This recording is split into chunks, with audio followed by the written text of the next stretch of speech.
আসসালামু আলাইকুম রহমতুল্লাহ বারাকাত।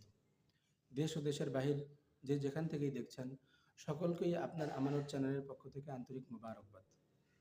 দর্শক, আজকে এমনই একটা গুরুত্বপূর্ণ বিষয় নিয়ে আপনাদের সাথে আলোচনা করব, যেটা আমাদের জন্য খুবই মর্মান্তিক এবং গুরুত্বপূর্ণ একটি বিষয়। সেটা হচ্ছে, যখনই আমাদের কানে কোনো আওয়াজ আসে যে আমাদের অমুক ব্যক্তি ইন্তেকাল করেছেন, তখন এই মরণের খবরটা শোনার পরে আমরা সর্বপ্রথম যে কাজটা করি, অর্থাৎ একটা দোয়া পড়ি।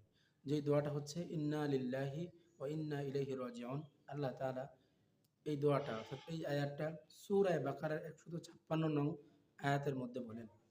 এখানে আমাদের অধিকাংশ মানুষ যেটা আমরা ভুলটা করি সেটা হচ্ছে ইন্না নিল্লাহি, আমরা যেটা বলি আর কি ভুলটা, ইন্না নিল্লাহি ওয়া ইন্না ইলাইহি রাজিউন। আমরা এমনটা না বলি, যদি এমনটা বলি অর্থাৎ শুদ্ধ যেটা সেটা বলবো ইন্না নিল্লাহি নয়, বরঞ্চ আমরা বলবো ইন্না লিল্লাহি ওয়া ইন্না ইলাইহি রাজিউন। আমি আবারও বলছি, আমরা ইন্না নিল্লাহ বলবো না, ইন্না লিল্লাহি ওয়া ইন্না ইলাইহি রাজিউন বলবো। আমি আবারও বলছি, ইন্না নিল্লাহি নয়, বরঞ্চ আমরা বলবো ইন্না লিল্লাহি।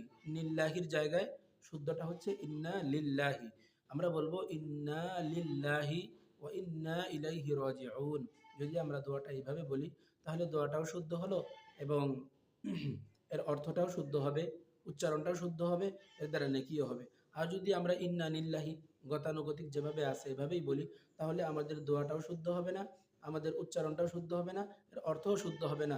সওয়াবের জায়গায় আরও গুনাহ হবে এবং মৃতের পক্ষ থেকে কোনো হক আদায় হবে না। অবশ্যই অবশ্যই আমরা এই বিষয়টা খেয়াল করব। আমি আবারও বলছি, ইন্না নিল্লাহি নয়, বরঞ্চ আমরা বলবো ইন্না লিল্লাহি, ইন্না লিল্লাহি ওয়া ইন্না ইলাইহি রাজিউন। ধন্যবাদ সকলকে। আসসালামু আলাইকুম ওয়া রাহমাতুল্লাহ।